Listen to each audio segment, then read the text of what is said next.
Welcome, everybody. You will very shortly be catapulted straight into breakout rooms. So you get to meet each other and say hi.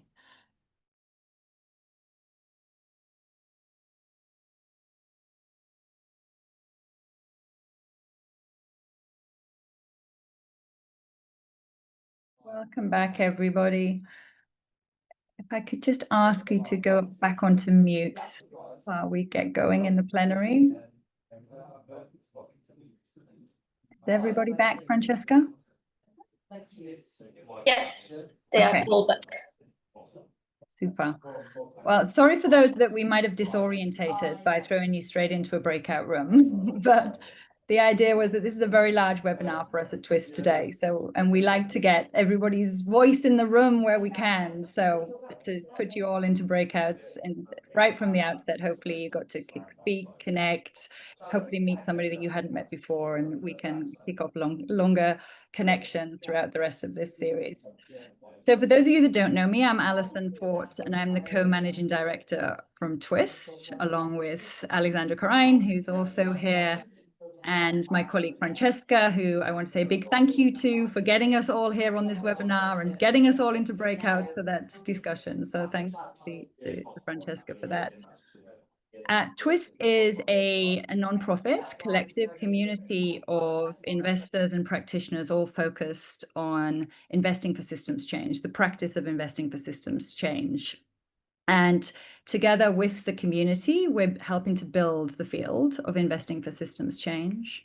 And part of what we do is connect with researchers, thought leaders, so that we can have that dance of theory and practice, and together we can learn from one another and have that mirror of theory back to practice and practice back to theory as we continue to emerge and evolve in this field. So we've worked with MIT, we're going to work with the University of Utrecht, with the Deep Transitions Lab, and we're thrilled to be doing this webinar and this series in partnership with Indy and Leon and the others at Dark Matter Labs. And I'm going to hand to Leon shortly, who will tell you more about the arc of this series, and we're going to dive into the content, and then we'll go to Indy. But first out, as you can see from the opening, two of the core principles of Twist are co-creation and emergence. So there will be time to sit back and listen in this webinar, but then we're also hoping that you'll sit forward and lean in. And the second part of this program is to really gather your thoughts, your inputs, so that we can all continue to learn as a field that is emerging and is engaged in the practice in many different ways. So thank you all for joining, and looking forward to meeting many more of you on this journey together. And I'll hand to Leon. Thank you, Alison. It is such a pleasure to be with all of you. I am experiencing a bit of internet issues here. It's a bit choppy, so let me know if I'm not coming through, then I might switch off my video. But as I said, it's such a pleasure to be with you all and to be co-creating this with the Twist community. We, Indy and I, are from Dark Matter Labs, and specifically from a team in Dark Matter Labs called Dark Matter Capital Systems that we have built over the last 3 years to really focus on the topic of finance and investment in capital markets, and what needs to happen in terms of innovation to move into the transition in place-based locations of cities and bioregions, but also across entire value chains. And we noticed, I think, that we've been embedded in the space of systemic investing and the field for quite some time, and we have contributed in many ways, but we haven't really shared our learnings from all of the work that we're doing very publicly. And so we made an effort starting last year actually to compile and bring together some of the things that we are learning from the practice of our work, and we wanted to share that with the community. And as I said, we're very glad that the Twist community is also interested in that kind of learning and taking it forward and challenging the learning and taking it to the next level. So the report that we have just launched last week and that we're talking about today is a small contribution. And oh, am I losing you? No. Okay. Is a small contribution, and we're hoping that the kind of three-part series that we're structuring here with Twist will help to make it easier to engage with the content of the report rather than just publishing another long document with lots of text in it. So I will just share my screen and like walk you through some of the structure of how we thought about putting these events together. We slideshow. So obviously, for those of you who have looked into the report, there are quite a few different sections and pages in the report, and we have decided to focus on 3 of them over the course of 3 sessions.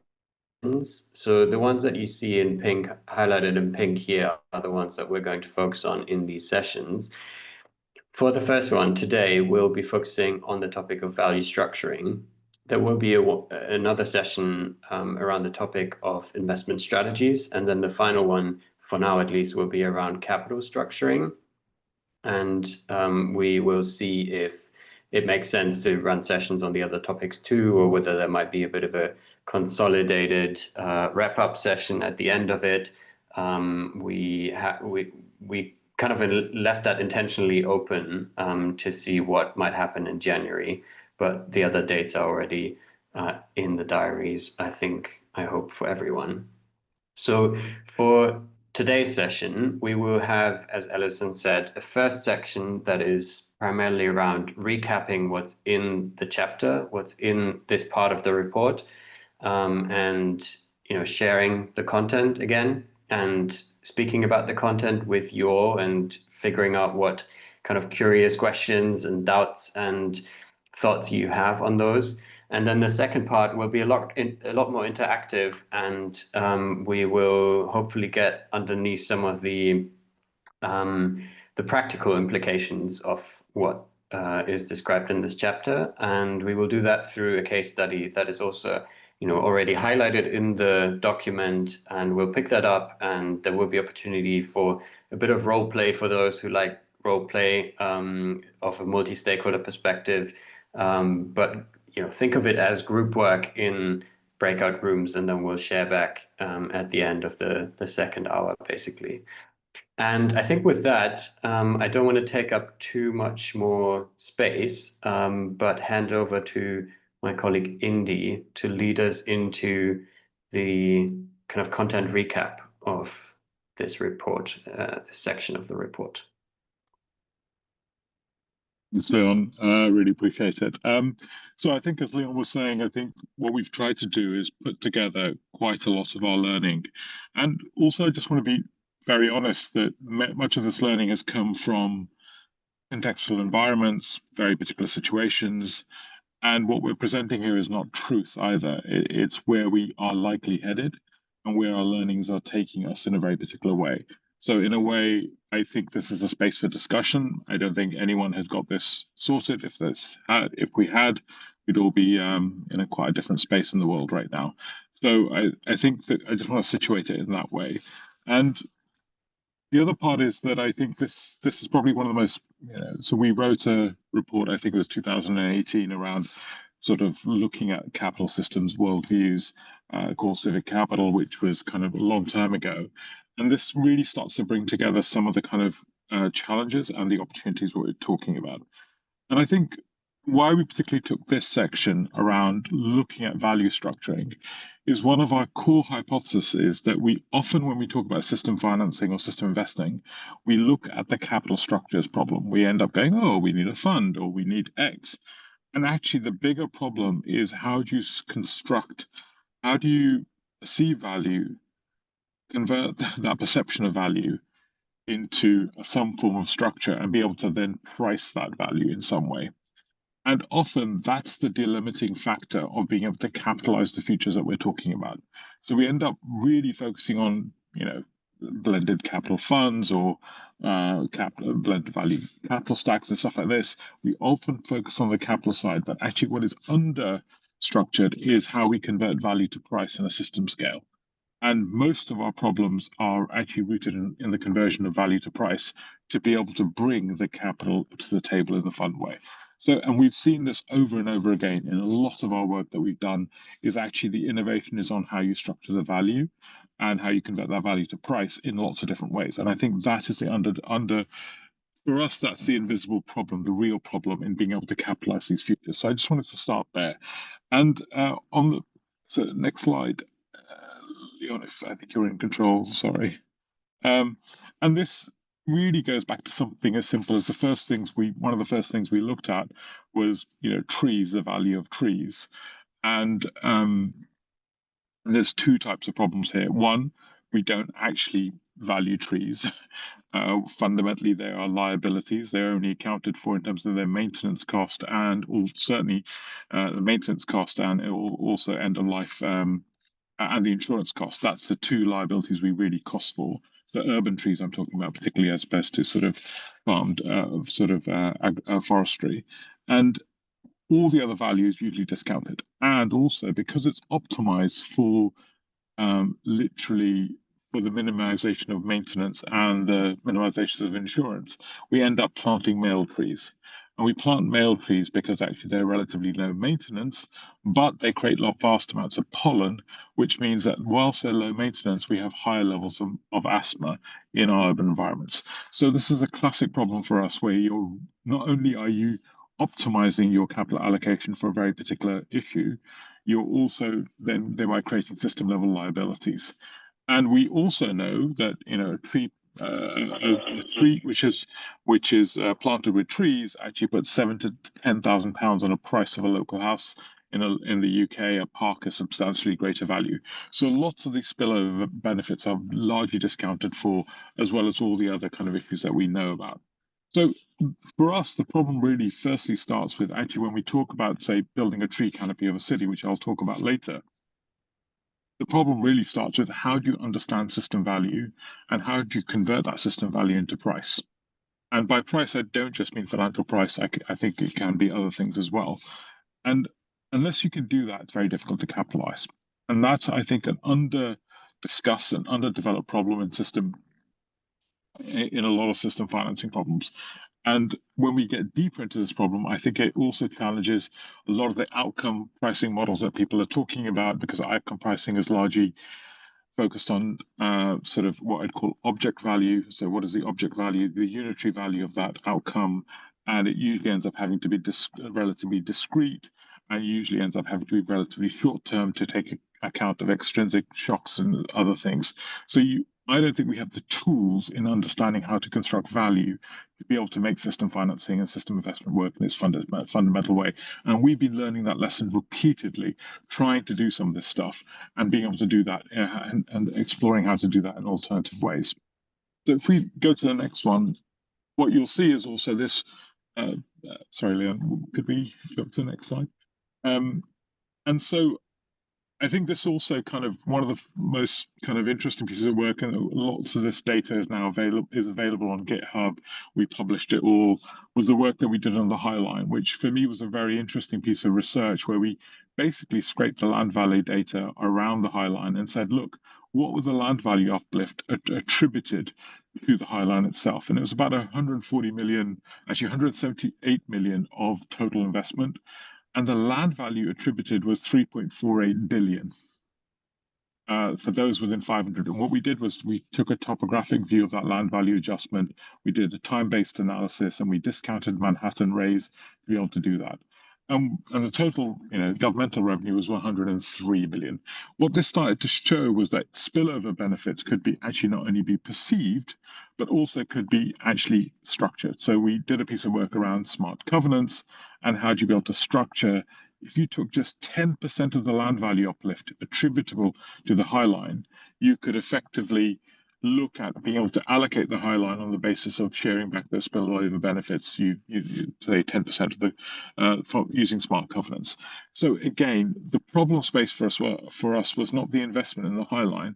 It was how could you capture and share or sort of structure the value that was generated and bring it back. And that's been the perennial problem that we've seen, is the value structuring has been the predominant issue from our perspective as opposed to capital structuring. There are capital structuring innovations necessary, and we'll talk about them in session 3. more significantly, and there's some really interesting moves happening there. I think there's a whole new capital stack available to the one we traditionally talk about, where philanthropy underwrites becomes a loss writing framework. I think there's a new type of capital stack available to be able to deal with these problems, but it's really important to actually talk about the value structuring problem. Sorry, next, Leon. So I think there's a second click, I think. So if we really start to think about the value structuring problem in this way, what becomes, whoops, right, 1 second. So when we talk about the value structuring framework, I think what becomes really important is then to start to talk about the value stack. And in this diagram, what we sort of started to do was, you're not just making returns for direct returns. So you make an investment, you have debt and equity in the direct return. That's one way of looking at the problem. Then you could also look at the outcome benefits associated to an entangled pool of investments, which could be the spillover effects and other frameworks. But you can then also look at what we're doing is also looking at strategic risk management. So what are the risks that are managed for third parties, and that could be the outcome effects. And then you could also look at so we've seen, for example, Fogo Island do some really good work about how their spillover investments also impact gross value added, or GVA linked investments, so GDP linked or quasi. And there are bond structures available that allow you to be able to link your investment to GDP or GVA linked investments. That's a fully entangled benefits of a system level function. So if you want to do system level financing, you need to almost look at layers of value organizing at every one of these layers, especially if you're doing it for actually a population level or infrastructure level investment perspective. And all of these layers are available in different formats, and they've all been done. Like, there is a GDP-linked bond, they do exist, they've been done and used in different ways. There are spillover, like smart covenants. You can structure the spillover value. You can do outcome-based, I think, but I think it requires a different way of structuring, which we can talk about later. And you can do a portfolio level investments, which are working with debt and equity to be able to do that infrastructure. And what we're trying to do is here not work with the theory of discounted capital, right? So the provisional example we said was, we're not interested in the language of this is a discounted capital model. We think actually this is a kind of advanced capital structure, which will be inherently more stable in terms of its returns because of system level effects. So we're not working on the presumption this is discounted frameworks. What we're trying to do is structure the value that is allocated to in a system level investment framework. So that, I think, is just really important for us to acknowledge. Now, all these levels, I think, also invisibly and structurally rely on a couple of moves. One is, and this is what we often talk about, is most of our work is working at the quasi-infrastructure layer. So when I say quasi-infrastructure, it can be a whole river system, it can be the tree canopy of a city, it can be intangibles like the collective intelligence of a city. You can take sort of intangible infrastructure layers, but they are quasi-infrastructure layer because in order to be able to structure these value propositions, the complexity of structuring requires you to have a typology of capital allocation which is large enough to take the cost of building these infrastructures. And we'll talk a little bit about that in follow-on sessions as well. But our assumption is system level financing is going to, there's really three parts to it. One is regenerative financing, which is looking at individual plots. Second is population level infrastructures, which is able to do a certain different type of typology. And then there's super scale landscapes types work. But I think these are different. And that's where system financing is starting to function, because the cost of capital, cost of structuring can be done. And I'll just give you an example that, if you were to do a tree canopy of a city, or if you were going to, and this is, you're looking at 150 to 200 to 400 million to improve the tree canopy of a city. And to do that, you can afford to effectively invest 5 to 10 million on the actual structuring of this arrangement. So the project deal construction, in a way, can be capitalized sufficiently. And so what I do want to say that to be able to do this full range requires us to be able to actually operate at this infrastructure, quasi-infrastructure scale level. Now, so I'm sort of, and if you get a chance to look at the report, we do cover a lot of these issues. and we do signal into those. And we'll obviously, if any of you really want to pick up some of these conversations, do also drop us a line. If we go to the next stage, next slide, Leon.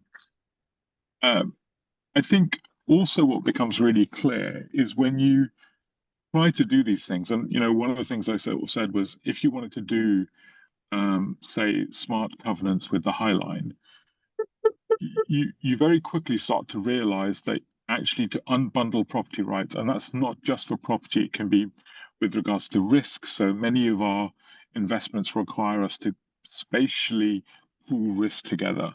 And those spatial liabilities are different, but you have to be able to pull those liabilities together. Or whether it's property rights, land value uplift, and being able to share land value uplift with smart covenants, these require digital infrastructures because the cost of real-time negotiation, the cost of real-time execution of this stuff will become too large. So one of the other big frameworks that we are saying a lot about in this report is this requires actually a fundamental digitization and the kind of use of smart contracting frameworks to be able to unlock these forms of value and to organize these forms of value. And I think that's another key dimension of this story, which I think is under-discussed often in our system financing landscapes, where we end up with a lot of what I would say analog infrastructures, but increasingly from what we're seeing, it's very difficult to do these sorts of allocations at the scale and the complexity and the contingent value frameworks around this, which are much more dynamic and sharing, for example, revenue and other things that require a digitization to be almost the first narrative to be able to drive this story. Now, if we go to the next slide, I think that's why we often call it the boring revolution aspect. That to be able to do this stuff requires us to be able to unbundle these different rights and be able to pool them in lots of different ways. And building on that, I think if we keep going to the next slide, that not only do we need to sort of look at, like, for example, on the High Line, the land value uplift had to be delaminated from all of Manhattan's rays, every new building that was currently, every new additional civic service that was built in time. So your ability to be able to adjust and discount those values and dynamically be able to produce them becomes a really important question. Secondly, how do you build provenance and trust into those frameworks of value? That's a really big question. So how do you actually come to an agreement with those frameworks? I think there's a whole piece of work. Well, not only I think we are doing a whole piece of work around how do you come to agreement around this work, and that's the work where Annette Damani is leading on many agreements, and the process of coming to agreement becomes really critical. And also, how do you talk about multi-directional and also not just multi-directional value flows, but also polycapital contributions? So more than financial capital contribution mechanisms becomes more and more critical when we start to look down this model. And I'm just hinting at this there. We haven't solved this problem. I just don't want to pretend that we have. But these are some of the signals that we're getting as to what's required to be able to actually, when you follow through on this stuff, what's required to be dealt with. Next slide, please, Leon. And what this opens up is language like structured economic systems. So I'm going to show a slide on what we did on Trees AI, where we were looking at whole city tree canopies and recognizing that this was a hybrid capital model. So yes, we were pooling together. If we go to the next slide, yeah. So whilst we were pooling together the benefits and value at the city scale, we were also supporting communities to be able to actually look at how they would use their own initiative to build in their own neighborhood, and the local benefits would become specific, particular to them, but the macro benefits would be aggregated in terms of the outcome benefits would be aggregated and paid for through the shared services. We've done a lot more work around this outcome, how you match the benefits and values to the liability holders, because that is no longer a static problem. What we're finding is as we have more and more climate breakdown and degenerative effects, that relationship between the securitization of benefits and values and liability holders is becoming a dynamic function, and the cost of bringing those liabilities together is becoming a real issue. So spatially pooling those liabilities, even crystallizing those liabilities, and recognizing some liability owners are asset rich but cash poor, How do you construct the economics to be able to pull that? That is a very, very big question right now on us. And also what you're sharing is not certainties, but options. So every one of those allocations that's happening is an option to manage a risk. So it's not a contractual arrangement around object returns per unit value. That's changing the dynamics of this stuff. So we're learning as we go through this stuff that the very models that we're using are more akin to financial portfolios and financial option theory rather than actually what we currently do is prioritize to sell sort of discrete outputs and outcomes from these frameworks. And that's a level of complexity that's starting to emerge as we start to actually try to negotiate some of these deals and frameworks around there. Next slide, I think. And there are some strategic questions that this all opens up, along with all the digitalization, digital registries in terms of actually land values, smart covenants, smart contracts or frameworks, algorithmic pricing, and robo funds that become available. So we've been looking at how do you do real-time retrofits and using meters as your pricing mechanism. So when we start to look at that, that is where the efficiency and efficacy of this stuff comes to. And I think we need to engage with a lot of that work to be able to unlock some of that value propositions. Next slide. But I think there's also some fundamental questions, which is in a complex system, when we start to look at that, how do you put this sort of investment in so it doesn't become rent seeking? How do you make sure that this becomes actually genuinely that dynamic and learning orientated? So what's the learning framework behind these investment portfolios? So if you're looking at cooling Madrid by 8.5 degrees, we know with certainty that we don't know the answer. We know with certainty there's going to be a learning orientated coherence that will allocate over time. We know the options that we have now won't necessarily be the options we'll have in 10 years or necessarily the options we'll need in 10 years. So our ability to actually drive coherence in the portfolio allocation and the option investment pricing on the basis of learning becomes really critical. And that also requires a different allocational theory at a fundamental level. And one of the things I worry about more and more as we sort of think a lot about system financing is how does this not become a new rent-seeking system? And I think that will be really important because actually the influence of that capital structure can be significant and the lock-ins can be significant. So how do we build legitimacy, trust, transparency on those capital structures, and even a wind down mechanism which automatically winds down that investment over a period of time as value is secured? I think some of those dynamic structures are going to be a really key part of being able to orchestrate that. Next slide. And also, how do you allocate that capital not in the traditional means? I mean, some of you may have seen I wrote a quick little provocation on good debt. And looking at how you reframe debt into fundamentally different ways. How do you use finance not as a means of control over? How do you have balanced relationships of risk sharing? This is where stuff like revenue sharing models become really important and are digitally much more possible than they've ever been. So I think there's a really important value set that as we start to structure some of this value exchange, how do we make sure capital does not get disproportionate power and become rent-seeking in its perverse way? And next slide. And again, there's a lot more in the book and a much more comprehensive way across different layers of the problem that we're talking about. But I think one of the things that does become really important from our perspective is that the value structuring side has to be thought through in a fundamentally different way and has to not only be thought through but structured. And thereby, if you're looking to structure that, you end up with a size of capital allocation which typically we've not been operating in. This is one of the big things we talk about, is that system financing is almost likely to be infrastructure level as opposed to enterprise level, just because of the cost of allocating into that and how you orchestrate the benefits. And that does open up all those moral questions about power and rent-seeking systems and transparency around those value structures that needs to be put together. So I hope that's a quick teaser. I apologize for the density when I spoke too quickly or anything like that. Some of that may be just masking my own nervousness about how all this information ties up. There's actually a lot of reasons why we end up with certain solutions which tie it into capital structures where the availability is. But also just want to double underline what I said right at the beginning.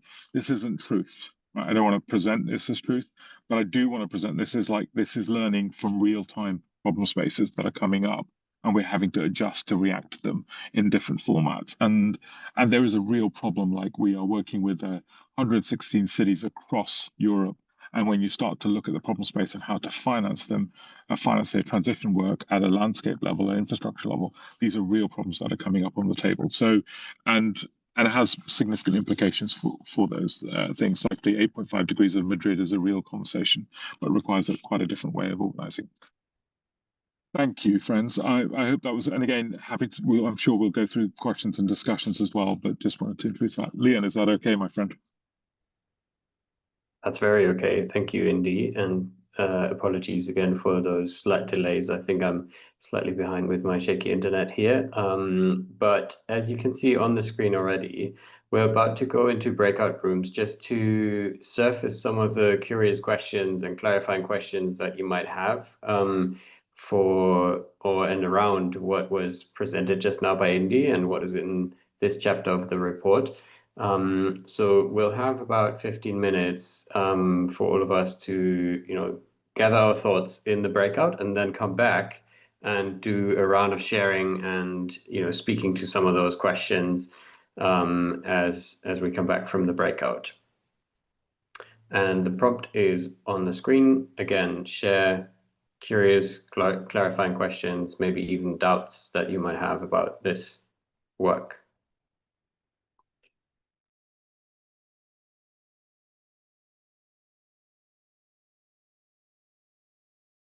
Welcome back, everybody. Hope that you got to share some of your doubts, your curious questions. And we're going to have 15 minutes now to bring anything you'd like back into the room and leave it open to you to popcorn style bring things back to Indy and Leon. Hey. Yes.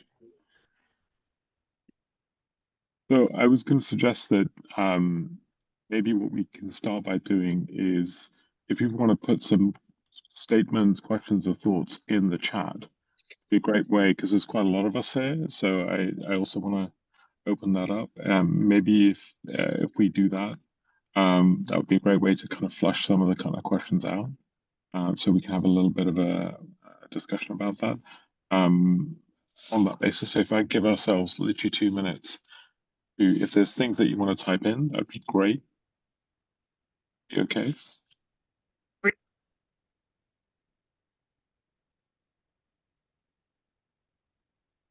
So 2 minutes just to type out some stuff, and then we'll start picking into those questions. And we'll bring voices in.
Okay, these questions are just great. I think we could just read each other's questions because they're fabulous, by the way. I'm not going to pretend to have answers to all these questions, by the way. So I'm pre-warning us.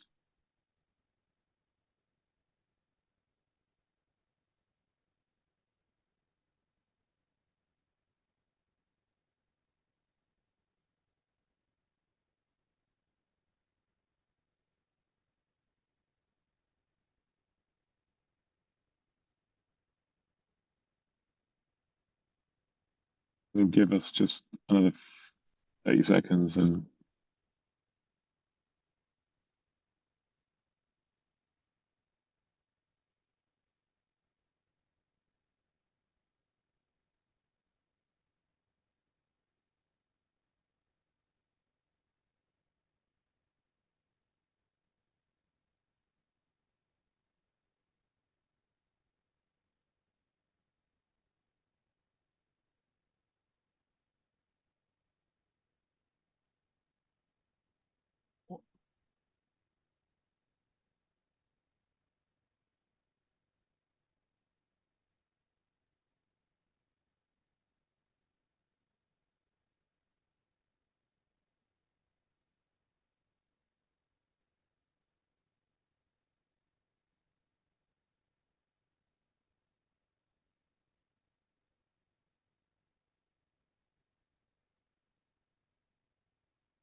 yeah, look, these questions are just phenomenal. At so many different levels. Yeah, exactly. This chat is a gold mine. Exactly. It literally is a system level. Like, it's fabulous.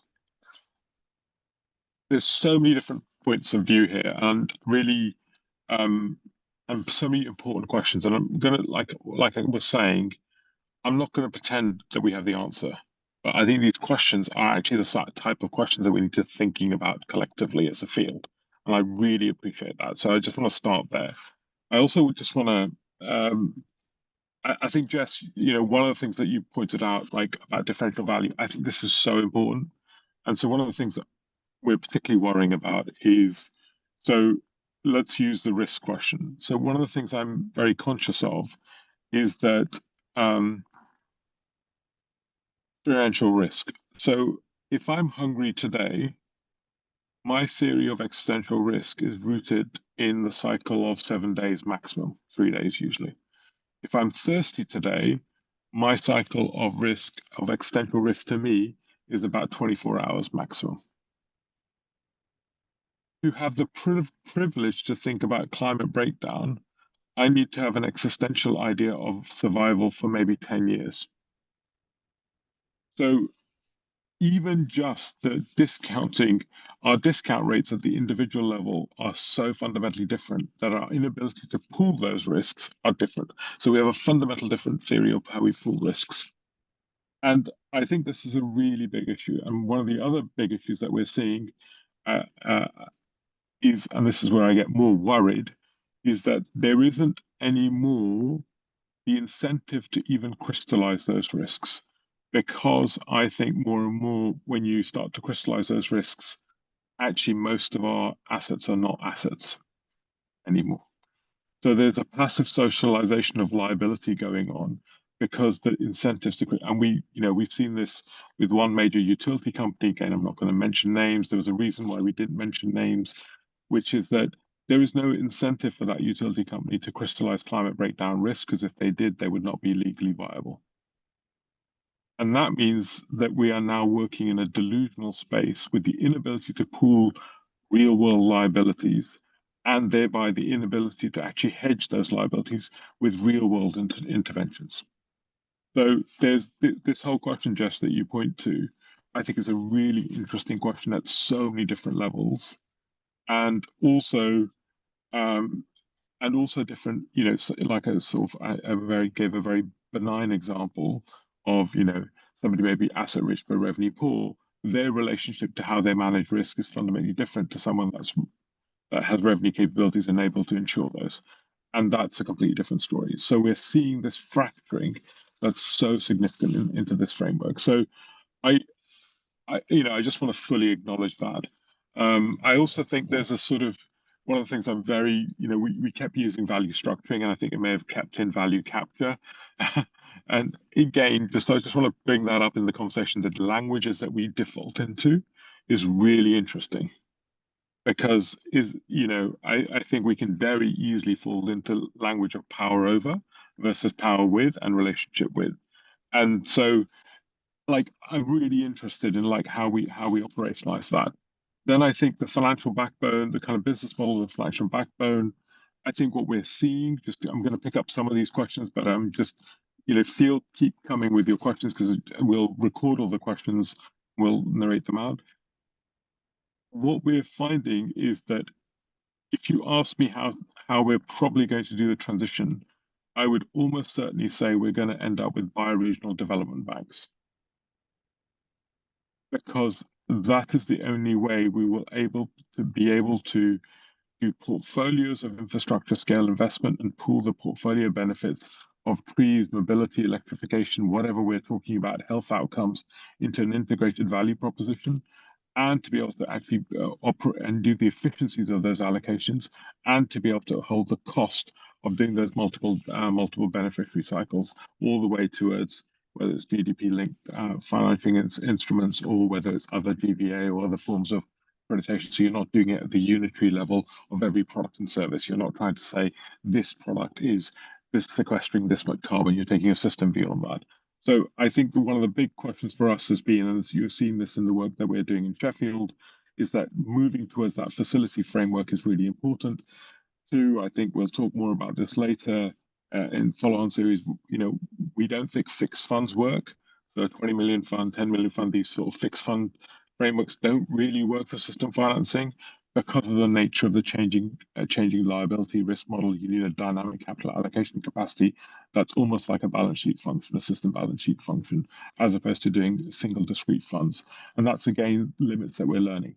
However, there's one thing I would say, and this, again, we'll pick up more about, is that we do think there's a real system level problem of what we would say is deal construction finance, which is constructing the deal of a system like a tree canopy arrangement that requires bringing many liability holders together, many asset providers together, supply chain investors together.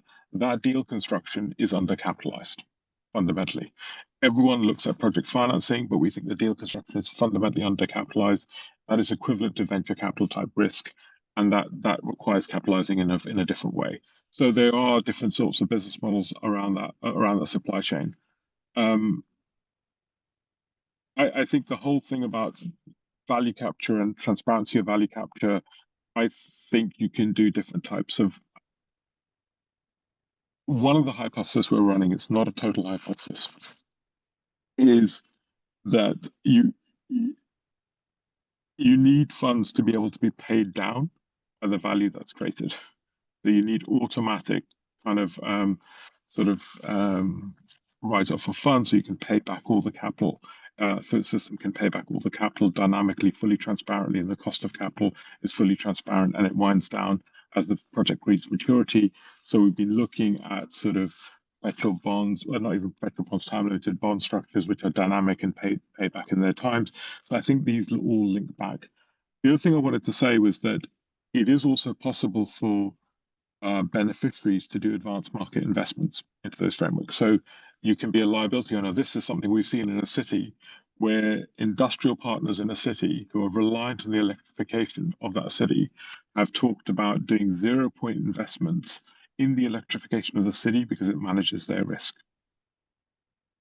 So this sort of system level risk management becomes a really useful device in terms of being able to do that. And we're seeing some of those things move already in that framework. There are so many bloody great questions in here. If anyone feels really jumped up to say something, that'd be great because it'll break my monotonous voice on the system. So maybe if we want to have some hands of somebody just saying, hey, I'd like to bring this up, given that there's so many great questions here, I'm really open to it. Hi, yes, please, Ete.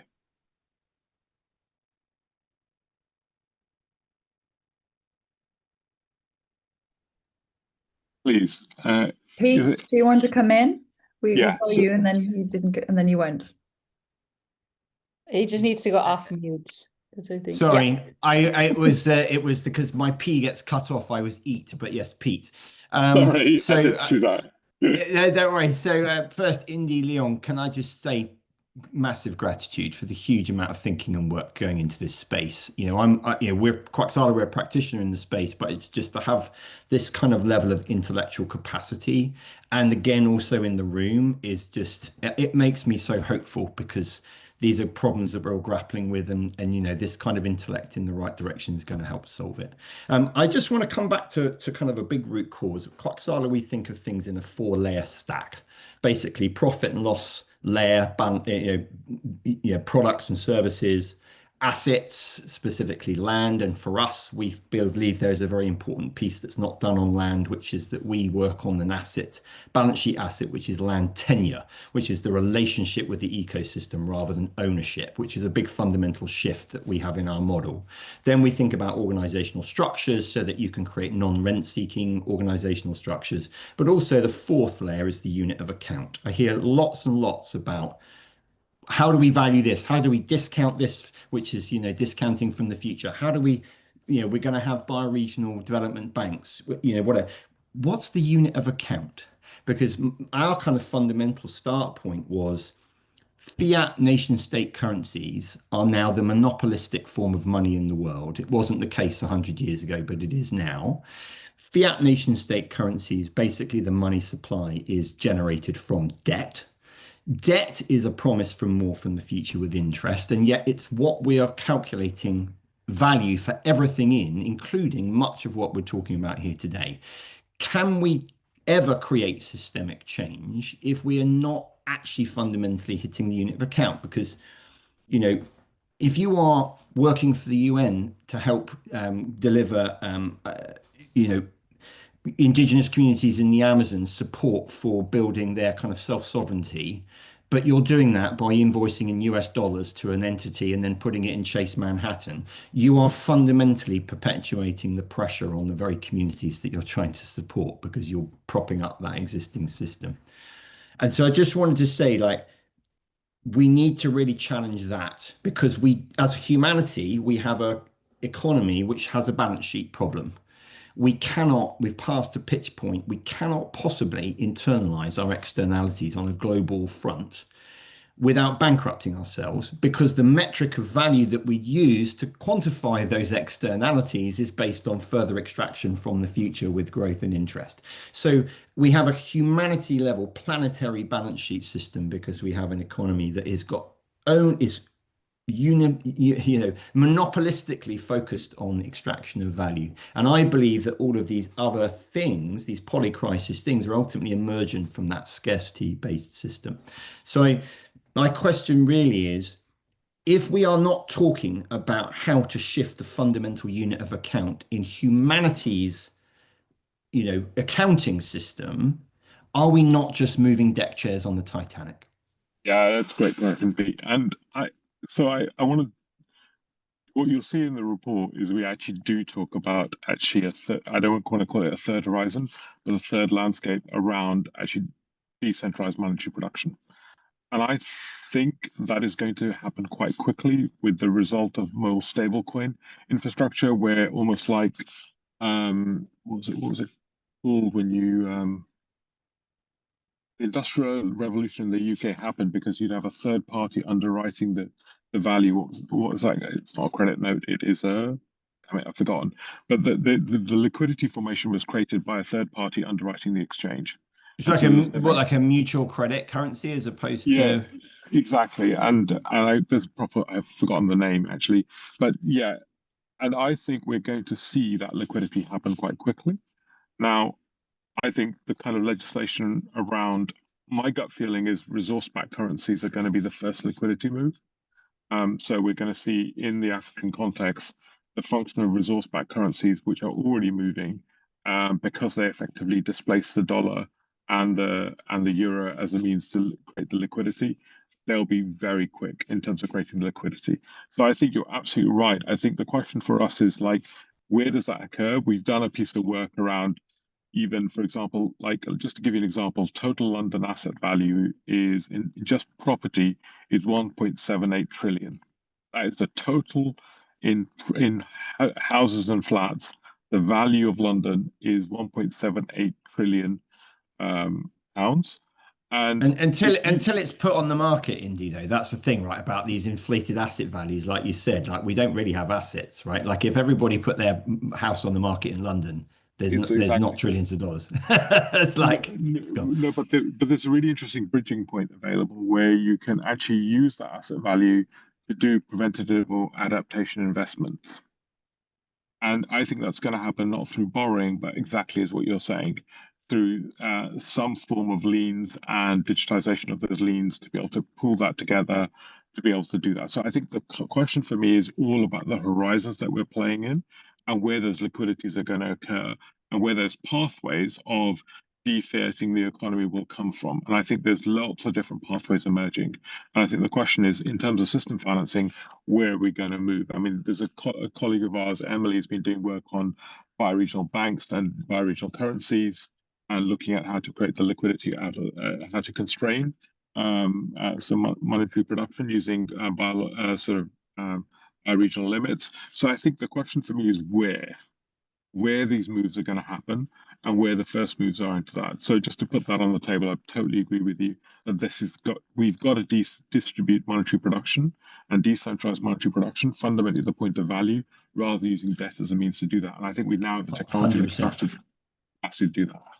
Yeah. 100%. I just want to finish and say thank you and just say what we've done for our currency is we've given it to Mother Nature. So we've created a quantitative for the ecosystem, not the commodity, the resource taken from it, but the actual infrastructure that delivers. And that is the contract issuance mechanism for the Century token.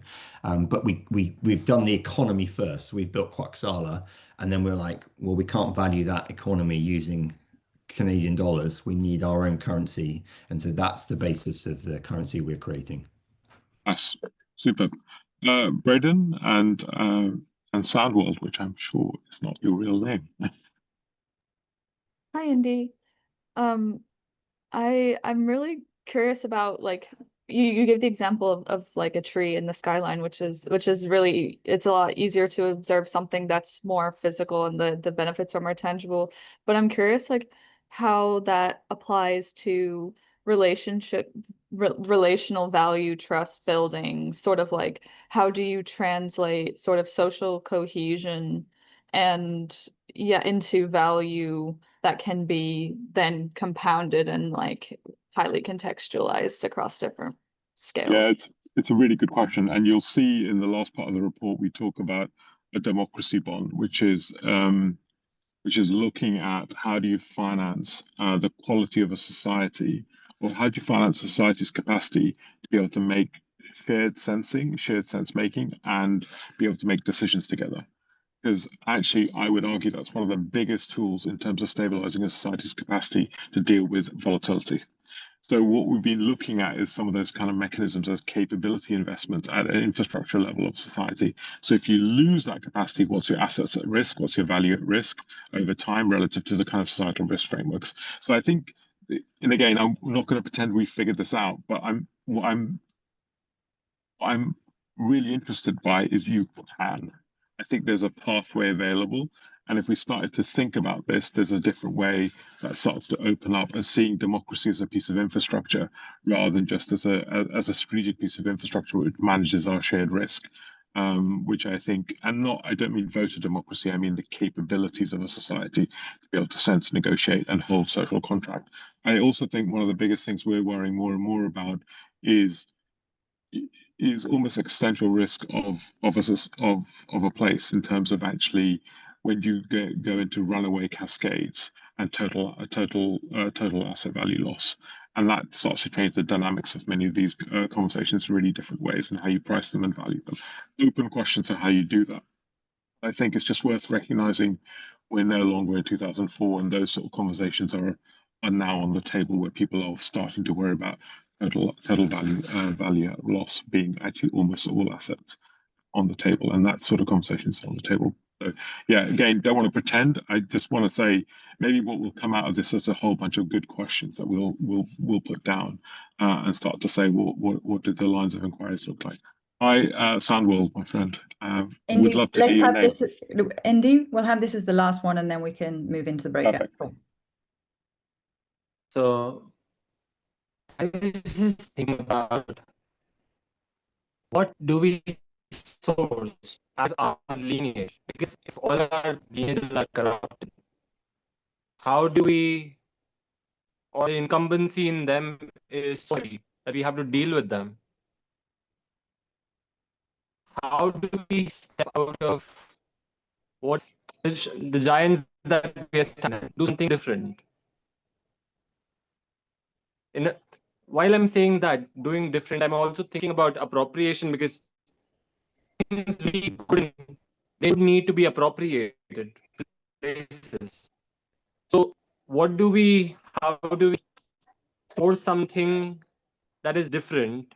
At the same time, how do we acclimatize something that is not our own to what we create ground up? That's what I'm puzzling, or that's my question at the very least. Thank you. I have to say I struggle with the sound a little bit, so I just want to fully acknowledge that. So apologies if I misunderstand. I think one of the things that I'm finding interesting is if you look at Dark Matter Labs, where the assets we've been focusing on are assets which are not perceived as assets. The tree canopy, all these things, collective intelligence of a city. We've been focusing on assets that the current market system does not perceive, yet recognizes politically as value. So in a way, the impetus to be able to convert value to price exists because value is perceived at a cultural level, but actually our current economic system can't price, and or is currently systemically mispricing or underpricing or badly pricing. So I think the kind of incentives start to come into play, and that's why tree canopies was done. That came out of a conversation with the city of Paris, where Paris was saying we're going to spend $1.5 billion on a sewer network, and if we were to invest in a series of urban gardens, it would cost us 600 million. But because trees aren't on our balance sheet, but actually a sewer is, we can finance that. So I think one of the things we've been doing is working on where value exists, but there's a gap between value and pricing. Two, actually, so the political economy of it is. Three, then looking at what the adjacent possible levers are. So you'll see we're working in what's the adjacent possible lever, and then working our way to everything that Pete was saying of actually getting to the pathways of kind of actually much more structural disruption around that. And all of our portfolios have been like, whether we even talk about democracy, we don't talk about democracy in the traditional way. So we're talking about actually the capacity of resilience, systemic resilience of society to be able to manage and perceive risk. So the kind of crystallization of operating in perceived value seems to be really critical. But just to put that on the table as well. And that's how you bridge a big with current interest and future interest in that way, because there is an inherent need. And the other thing I would say, just to wind this up, I think what's becoming clear is that there is no other in this system. Like, I think sometimes we often use the language of othering. There is no other. Even those with great wealth are now perceiving that their wealth within the next 30 years will go to zero if we don't start to re-entangle and manage our shared risks. So I think one of the questions for us is who've come out of the social justice space, we often operate through this language of the other, and there is no other now. I think we've transcended the moment there is no other. And that opens up a whole different type of dialogue. So I'm open to, and I think there's some really interesting stuff going on. And I'm not asking people to move on a moral basis anymore either. I think it's an entirely a self-interested basis, because frankly, if you look at where the risk points are, they're a total, we're talking about self-termination in many formats, and the capital structures of that and the incentives are different. So I'm not sure if I fully answered your question, but I answered it to the best of what I could hear. But feel free to get in touch with me and email me, and I'm happy to help. Thank you, my friend. Sorry, Alison and Alexander. No, this was well worth us extending this session and part of the session because this discussion has been illuminating and engaging for all of us. But we do want to get a chance to think this through in smaller groups through the mechanism of a case.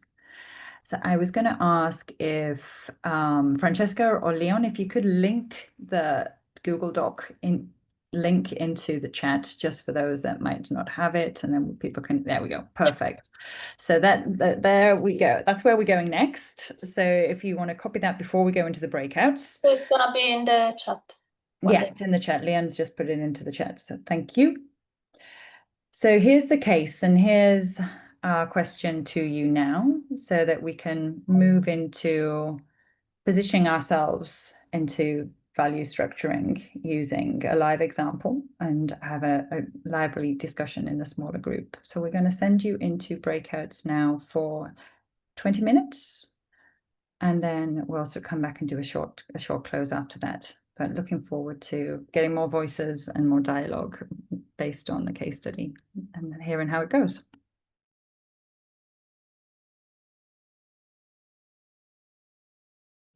I'm hearing some giggles, which I'm hoping is a good sign. Welcome back to the plenary.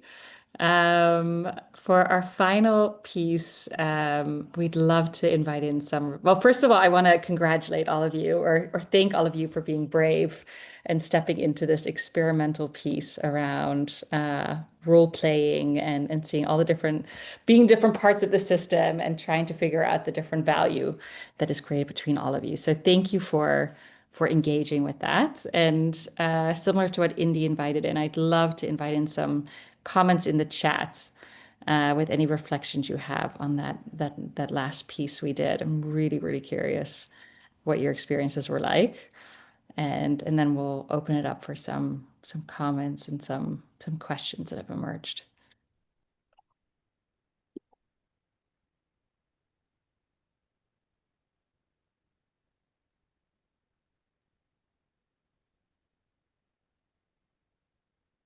And some people didn't talk about the case study at all. That's also fine. Oh, it was a good, fun discussion.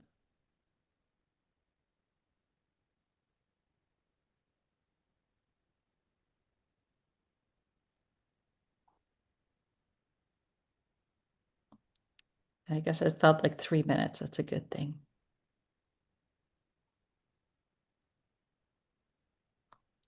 Give everybody 1 or 2 minutes to type anything they like to share.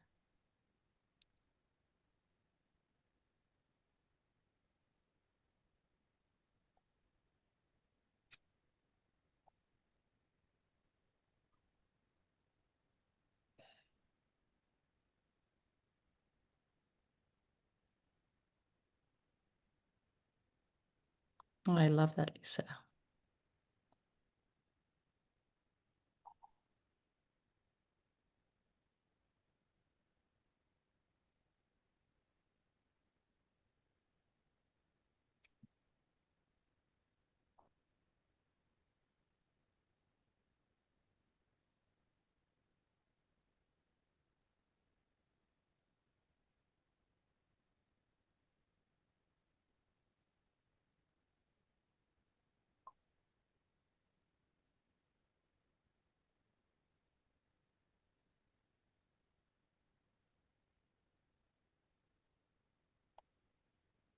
Hmm.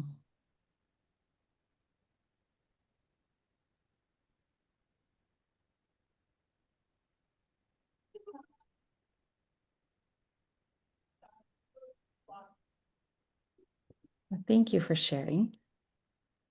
Maybe or is anybody that would like to share anything in the space, in the shared space? Please feel free to raise your hand. Otherwise, I might pick on some people. I don't know if that was a hand or not, Pete. I was going to nominate Pete. It was, but I've spoken a lot, so I just wanted to let people. Well, maybe I was going to pick on Lisa, actually. I'm curious. I loved the comment you made about the watersheds. Do you want to share a little bit about that? Or the wetlands, sorry. Oh, I'm curious about the what you put in the chat about the solution set if the fields and wetlands had a dominant voice. I'm curious if you could share a little bit about that. well, we have an example here in Monterey County where when you try to go against nature, there's no amount of solution set you can do that doesn't have to be iterated on a constant basis because of we don't control. So when you have the highest level of decision making is that part of the decision tree that over which you have zero control. So that would say that what's going on with climate change and the wetlands is the dominant voice in the system. And so, and what value is it creating? On the positive side, we think of it as flooding and damaging, but maybe it is actually utilizing the landscape in a way to distribute the water to minimize the damage in the landscape. And so So thinking about the value set on the positive side, what the flooding's doing, and then reconsider the choices that are being made by the town, even up to the point where maybe it has to relocate, because that would be the best for the dominant system, which I think would be climate change and and the field and the river. I love that thought. Thank you, Lisa. Actually, I want to bring some voice that we haven't heard yet. Marta, would you like to share a little bit? Is Marta? Yes. And I wasn't cooking, really. Yeah, I'm I'm really happy about the format because I was really able to experience the content and discuss it with the others and learn how to grapple with it. So very, very nice as a format. Content-wise, I had a personal favorite one. I shared it in the chat where excuse me, let's get this came back. Let me go to website. And what I really liked in our session is that we came up with the reframing of the identity. So we had somebody shared an example in the Hutu-Tutsi drama in Africa that through all the reconciliation and change that happened there, they now are, somebody was a coffee maker instead of their old heritage. So if you change your city for the better, then as a civilian, literally, you have agency. You get agency because you make it better. This is a positive scenario, and you see yourself as a co-steward of a new type of city, which is more green. And that value of, oh, I'm not just a subject who has to suffer through a wall in Holland. We had the demonstrations here and all that stuff.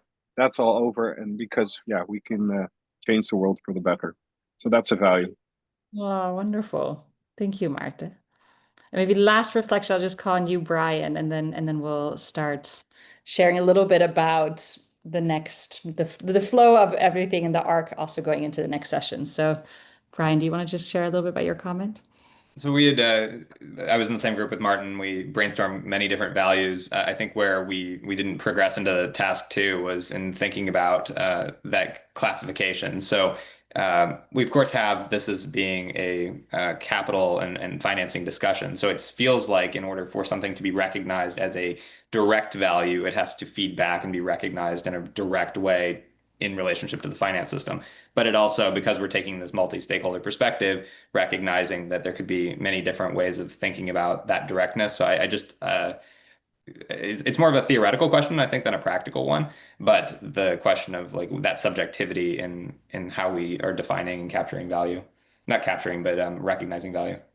It sounds like you guys had a very lively conversation in your breakout. Well, I just want to say thank you so much for engaging that again. That was really, like I said, an experiment, and we're happy you enjoyed it and got to kind of see the real world application of some of this theory that can otherwise be so high level. And so with that, maybe Leon, I'll hand it over to you because this is one part of a 3-part journey. So you want to take us a little bit again on where we started and then where we're going? Yes, I will try and do that. And in the hope that my connection is better without the video, I'll switch it off. I'm sharing my, excuse me, I'm sharing my screen again just to show you the different sections of this report, all of which you can download on the website that was shared multiple times, I think, in the chat and, is already in the invite and so on and so forth.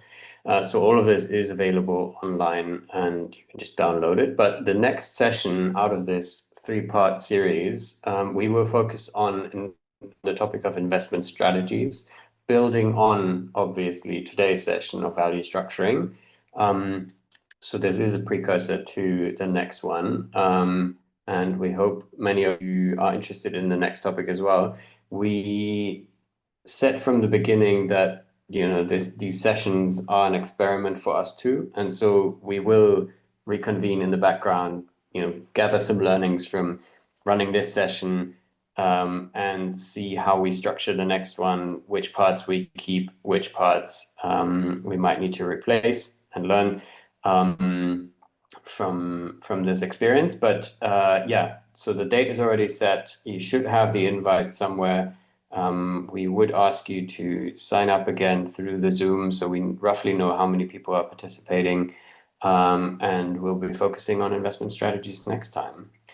The other thing that I will say is that we also thought about a way to not fill the space, but at least provide a space for in-between sessions. So if people are interested in discussing this report more and maybe getting into some of the questions that have been asked in the chat, please feel free to message me either via email or LinkedIn or whatever, and I can add you to a Slack space that we're setting up around this report. And well, a Slack channel, it's not going to be a whole space, a channel that we can use to have conversations around the topic of this report and see what emerges from there, and if there's some self-organization around people wanting to take certain topics forward or share more of their experiences, case studies, all of that, I think will be welcomed on that space too. So let me know if you want to be invited to that. I just need email addresses to be able to add you. Apart from that, I think I just want to thank you all for showing up and joining us for this ride today, this journey, this experiment. And I hope you got something out of it, even if it was maybe more questions than answers. But I think in this highly emergent space, that is what we can do together. And the real work happens outside of this room, obviously. So the answering of the questions happens through the work that all of you are doing. So yeah, I'll stop there and see if Ali, Alison, or Indy have any other thoughts to share as we close this session. I'll just say a big thank you to Leon and Indy as well to bring this all into all of us, these beautiful big thoughts, but grounded in reality, grounded in the practice that you do. So thank you for sharing, and looking forward to the next sessions. And you will receive as soon as you log off, there'll be a survey. So that will really help us if you do take 1 minute or half a minute even to fill that in. That will help us design the next few sessions as well. So yeah. Same. Thank you very much. This has been a pleasure to partner with Leon and Indy on this, and I'm so pleased we've got 2 more. And I'm feeling more uplifted than I have in quite a while, given sort of some of the dark readings and listenings I've had behind me recently. So thanks everybody on this call for the positive engagement and sharing the wonderful work that you're all doing. Superb.